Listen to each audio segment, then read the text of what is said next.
Jag till ner. Och sedan kom jag hit. Jag var i Vangsjö med familj. Och jag sa, nu vill jag läsa svenska böcker av idag.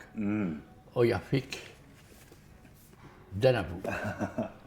Och jag tyckte den var fantastisk. Ja. Och sedan ville jag läsa de två andra Och jag vill bara säga det helt enkelt, det är svårt att säga. Men det gjorde ett stort intryck på mig. Ja. Här får du läsa din morfars brev som jag fick i 1985. Och som trillade ner från boken på golvet där jag tog en bok av Sven Stolpe för att läsa. Okej. Så. Det var spännande. Nu är det mycket viktigt, vi ska höra på, lyssna. Tack för ett mycket fint brev som jag dock besvarar sängliggande.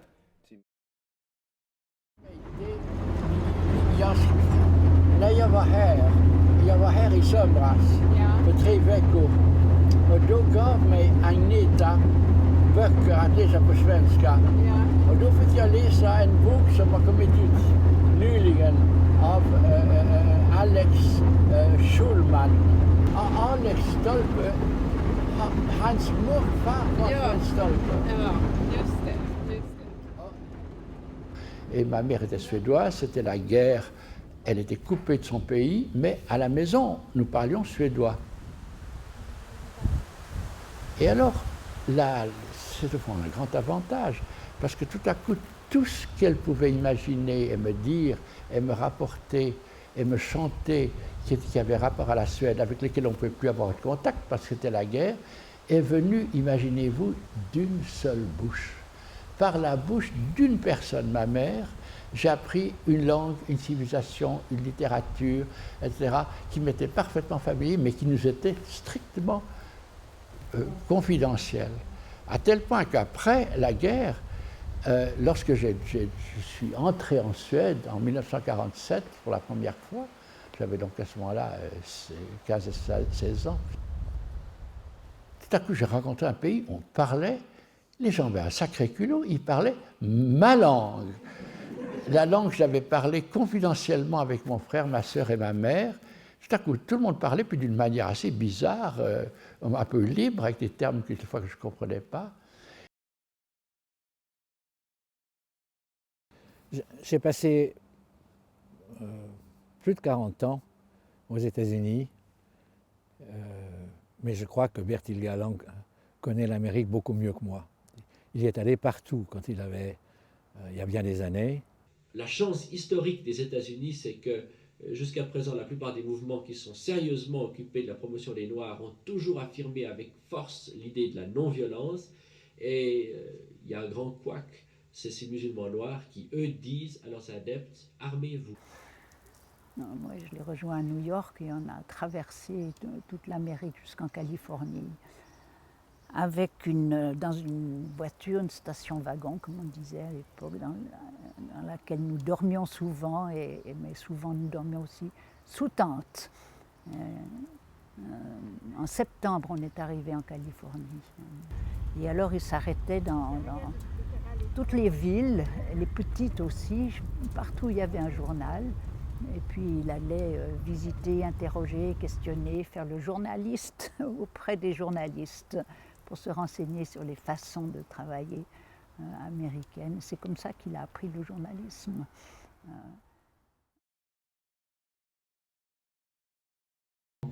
Je suis arrivé dans un village qui n'avait jamais vu d'étrangers, sinon quelque chose d'un japonais qui s'y était très mal conduit.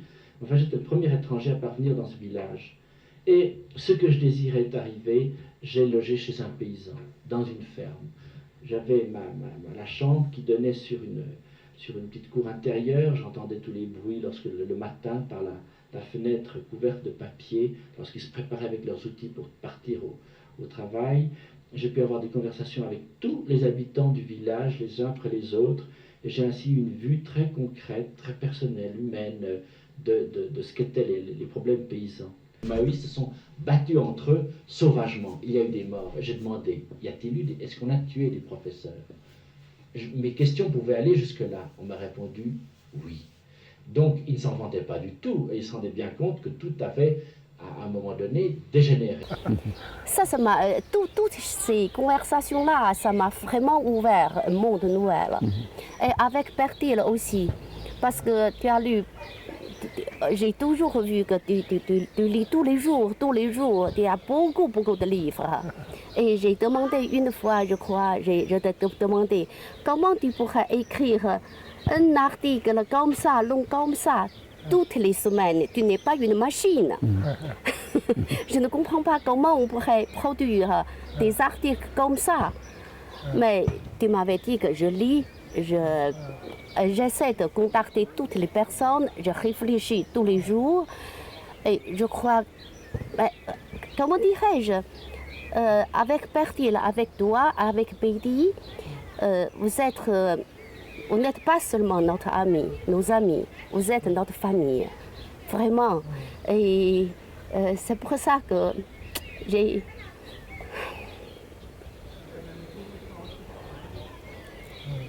Même si on est très loin maintenant, je m'excuse.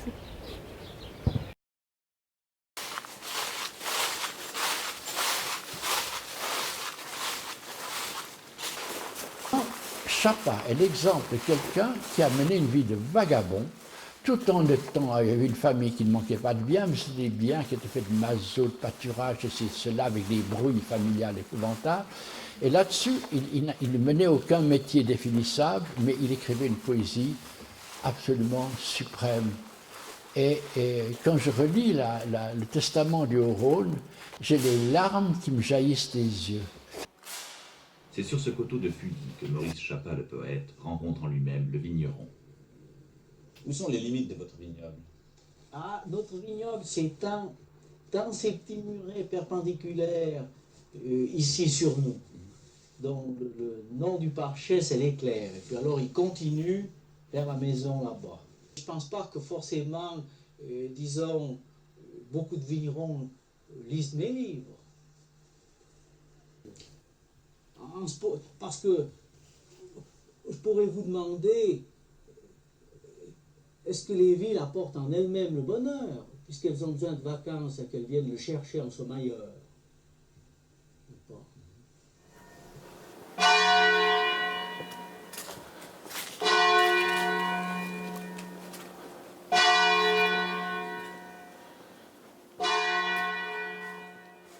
Quelle surprise quand on m'a appris, quand j'ai commencé à faire de l'édition, que Maurice Chapa avait peut-être des manuscrits à donner parce qu'il n'y avait pas d'éditeur qui était intéressé à cette œuvre.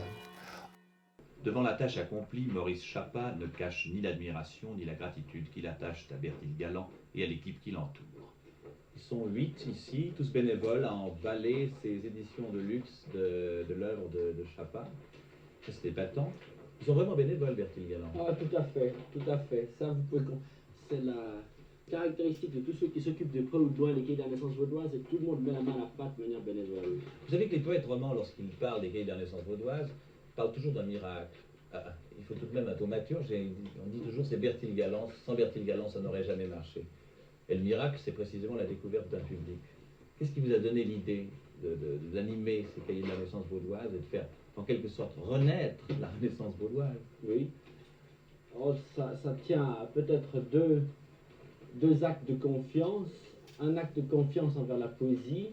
Je crois qu'elle est non seulement importante pour tel et tel qui la lit, mais qu'elle a un rôle à jouer dans le pays tout entier. J'y crois profondément.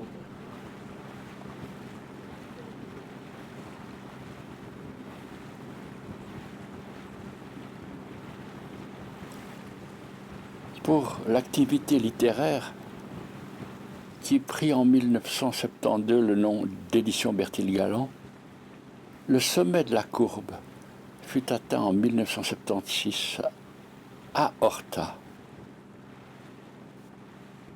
À Horta, j'ai vu se tisser et prendre force des liens d'une singulière essence.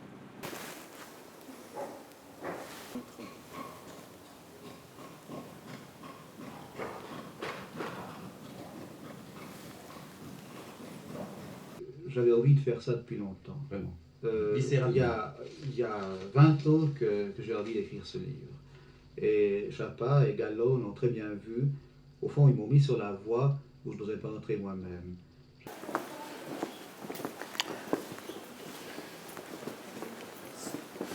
Je me souviens avec quel enthousiasme les premières œuvres ont été réalisées.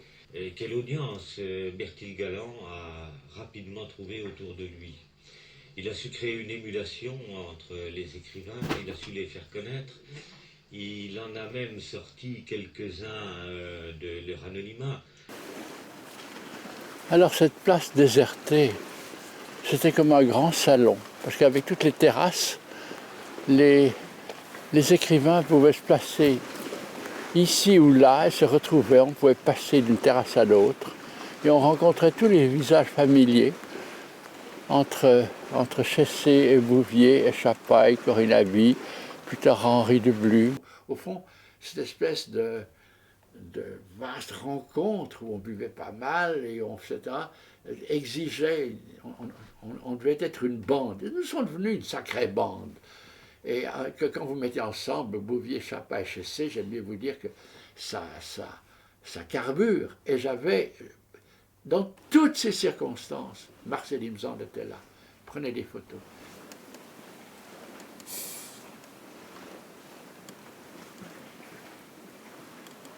En 1976, la première fois que nous sommes venus, il y avait beaucoup de petites barques. Et alors les écrivains ne peuvent pas traverser tous par la même petite vedette, mais chacun devait ramer. Alors Chessé, qui avait la tête qui tournait encore de son prix Goncourt, et qui se trouvait là, tout à coup il était fâché contre moi, parce que le repas avait lieu en face, qu'on allait prendre notre repas dans une des maisons qu'on voit ici, sur la terrasse dans le jardin, et il était furieux d'avoir à traverser cet espace-là sur un bateau qu'il fallait ramer. Pourquoi? Je ne sais pas. Pourquoi il ne voyait pas le charme de cela? Ça lui appartient, mais Chessé était Chessé en toutes circonstances.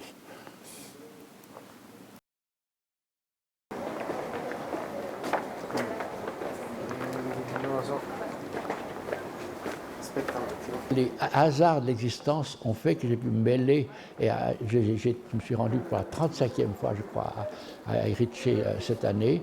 C'est-à-dire que j'ai rencontré des gens, des savants, qui étaient les responsables réels de l'armement atomique des États-Unis, ce qui était à l'époque l'Union soviétique. C'était la bombe atomique. Ils savaient que si on en utilisait une, que ce serait une catastrophe pour l'ensemble de l'humanité. Mais ils travaillaient pour des gouvernements qui existaient, qui n'étaient pas entièrement rassurants, ni par les décisions du président des États-Unis, ni par les décisions des Russes. Et par conséquent, ils avaient quand même, au fond d'eux-mêmes, une chose à faire quand ils se retrouvaient en secret à Erice, et je mangeais des spaghettis non loin d'eux. C'était de faire tout pour éviter qu'on utilise les armes atomiques.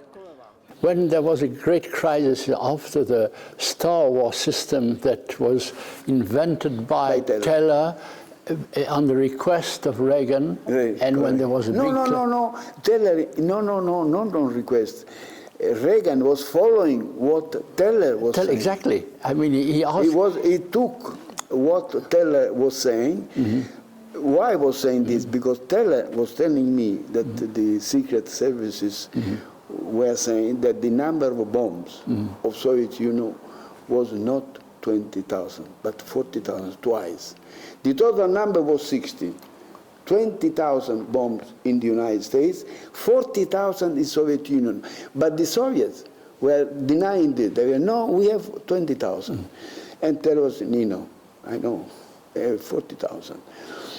And in the discussion here, the discussions were not there, were at San Vito lo Capo in the sea. Why? Because in the sea you could speak, but not in my office. Because if Teller and Belikov were speaking in my office,